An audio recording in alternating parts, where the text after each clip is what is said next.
नमो नमः बच्चों। आज हम कक्षा 8 का पाँचवा पाठ कंटकेनैव कंटकम इसका अध्ययन करेंगे। कंटक का अर्थात होता है कांटा, तो कांटे से ही कांटा हटता है।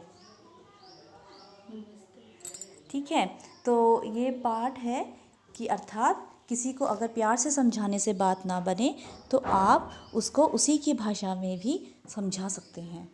तो ये कहानी है, एक चीज़ और आपको समझाती है कि आपको प्रेरित करती है कि यदि आप किसी संकट में हैं तो आप कभी भी हार न मानें, बल्कि बड़ी चतुराई से उस संकट से निकलने का उपाय सोचें। तो चलिए शुरू करते हैं यह कथा, जो कि एक लोकप्रिय मध्य प्रदेश के डोंगरी जिले की कथा है। तो शुरू करते हैं। आसीत कश्चित चंचलो नाम व्याधः। एक चंचल नाम का शिकारी था। कोई चंचल नाम का शिकारी था। पक्षिम मृगादीनां ग्रहेण सह स्वीयां जीविकां निर्वाहयति स्म। पक्षी मृग आदि को पकड़कर वह अपनी जीविका कमाता था।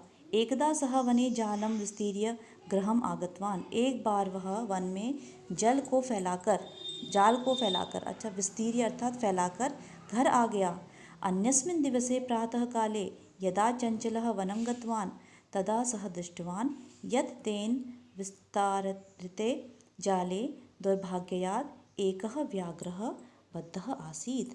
अर्थात अन्यस्मिन् दिवसे दूसरे दिन सुबह जब चंचल वन गया तब उसने देखा कि तेन विस्तारिते उसके द्वारा फैलाए गए जाल में दुर्भाग्य से एक शेर बंध गया था। सो अचिंत्यत अर्थात सह अचिंत्यत उसने सोचा, व्याघ्रः माम खादिष्यति, बाघ मुझे खा जाएगा, अतएव पलायनम करणीयम, अतः मैं भाग जाता हूँ, पलायन कर जाता हूँ। व्याघ्रः निवेद्यत, व्याघ्र ने अर्थात शेर ने निवेदन किया, हे मानव, भो मानव, कल्याणम भवतु ते, तुम्हारा कल्याण हो।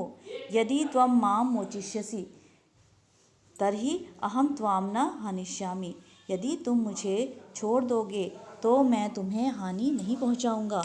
तदा सह व्याधः व्याघ्रां जालात् बहिः निरसारयत्।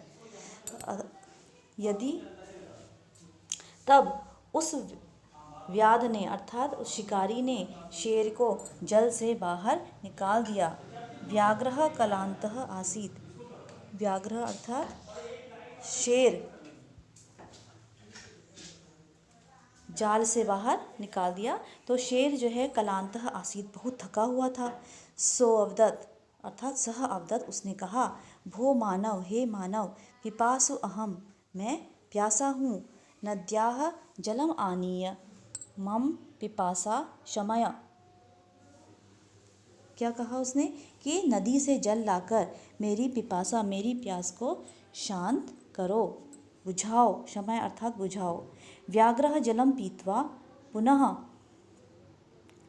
व्याधम अवदत्, उसने जल पिया और पुनः शिकारी से कहा, शमय में पिपासा, मेरी प्यास बुझ गई है, सांप्रतम बुभुक्षितो अस्मि, और अब मैं भूखा हूँ। सांप्रतम अर्थात अब। इदानीम अहम त्वाम खादिष्यामि, इस समय मैं तुम्हें खाऊंगा। चंचलः उक्तवान्, चंचल ने कहा, अहम तत्कृते धर्मम आचरितवान्, अहम मैंने तुम्हारे लिए धर्म का आचरण किया, अर्थात मैंने तुम्हारी भलाई की। त्वया मिथ्या भणितम, और तुमने झूठ बोला, मिथ्या अर्थात झूठ। त्वं माम खादितुम इच्छसि, तुम मुझे खाना चाहते हो। व्याघ्रः अवदत्, शेर ने कहा, अरे मूर्ख, क्षुधार्थाय किमपि अकार्यम न भवति, अर्थात भूखे के लिए तो कोई भी कार्य अकरणीय नहीं है, वो तो कुछ भी कर सकता है। सर्वः स्वार्थम समीहते, सब कुछ स्वार्थ में ही निहित है, अर्थात सभी अपना स्वार्थ चाहते हैं। चंचलः नदी जलम अपृच्छत, अब वो दोनों के दोनों अपनी का जो परेशानी है उसको दूर करने के लिए नदी जल के पास गए। तो उन्होंने नदी जल से पूछा, नदी जलम अवदत्, और नदी जल ने कहा, एवमे भवति, ऐसा ही होता है। जनाः मयि स्नानं कुर्वन्ति, लोग मुझ में स्नान करते हैं। वस्त्राणि प्रक्षालयन्ति, कपड़े धोते हैं। तथा च मलमूत्र आदिकं विसृज्य निवर्तन्ते वस्तुतः सर्वः स्वार्थं समीहते। और मल मूत्र आदि को विसर्ज्य अर्थात बहाकर चले जाते हैं, लौट जाते हैं। वस्तुतः सर्वः स्वार्थम समीयते, इसीलिए ठीक है, सचमुच सभी कुछ स्वार्थ में ही निहित है, अर्थात सभी अपना स्वार्थ चाहते हैं। चंचलः वृक्षम उपगम्य अपृच्छत, अब वो वृक्ष के पास जाते हैं और चंचल वृक्ष से के पास जाकर पूछता है, उपगम्य अर्थात पास जाकर पूछता है, अपृच्छत पूछता है। वृक्षः अवदत्, पेड़ कहता है, मानवाः अस्माकं छायायां विरमन्ति, मानव मेरी छाया में विश्राम करते हैं। अस्माकं फलानि खादन्ति, मेरे फलों को खाते हैं।